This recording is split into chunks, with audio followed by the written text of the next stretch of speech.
சத்தீஸ்கர் மாநிலம் பால்ராம்பூர் மாவட்டம் அதௌரா கிராமத்தில் வசித்து வந்தவர் மனோஜ் குப்தா. இவர் ஒரு அரசு பள்ளி ஆசிரியர். 20 வருடங்களுக்கு முன்பு பார்வதி என்ற பெண்ணை திருமணம் செய்திருக்கிறார்.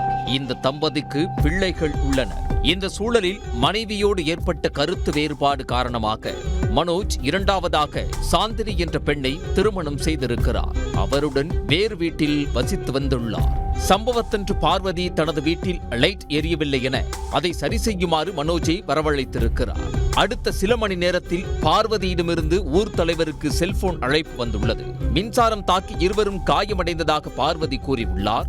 உடனே ஊர் தலைவர் அக்கம் பக்கத்தினரோடு பார்வதி வீட்டுக்கு சென்று பார்த்திருக்கிறார். கதவு உள்பக்கமாக பூட்டப்பட்டிருந்தது. உள்ளே இருந்து மனோஜின் சத்தம் கேட்டுள்ளது. பதறிப்போன ஊர் தலைவர் கதவை திறக்க சொல்லி இருக்கிறார். ஆனால் எந்த பதிலும் இல்லை.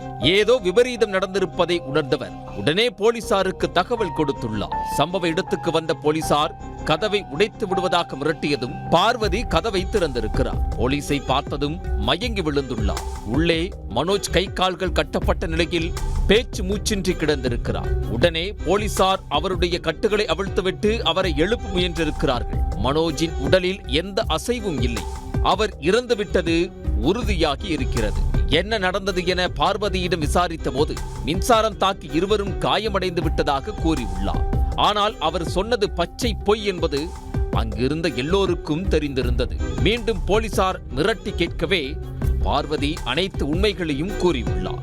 மனோஜுக்கு சாந்தினியோடு பழக்கம் ஏற்பட்டதிலிருந்து குடும்பத்தில் சண்டை வெடித்துள்ளது. காலம் போன வயதில் காதலா என பார்வதியும் அவரது பிள்ளைகளும் மனோஜை கண்டித்திருக்கிறார்கள்.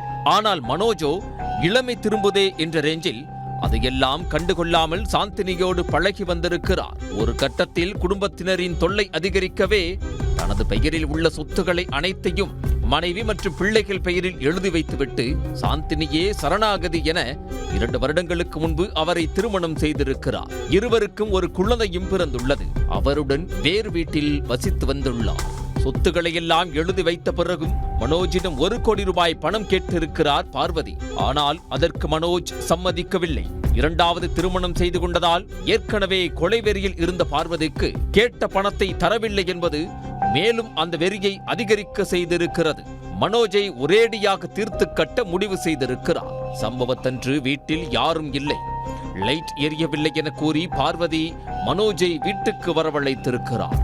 பிறகு அவரை சேரில் கட்டி போட்டு கரண்ட் ஷாக் கொடுத்து துள்ள துடிக்க கொலை செய்திருக்கிறார். மின்சாரம் தாக்கி விபத்தில் இறந்துவிட்டதை போல பார்வதி சித்தரிக்க முயன்றிருக்கிறார்.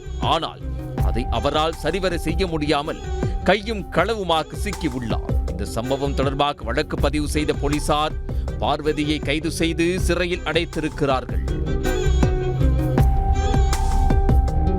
உடனுக்குடன் செய்திகளை தெரிந்து கொள்ள சன் நியூஸ் பெல் ஐகானை கிளிக் பண்ணுங்க.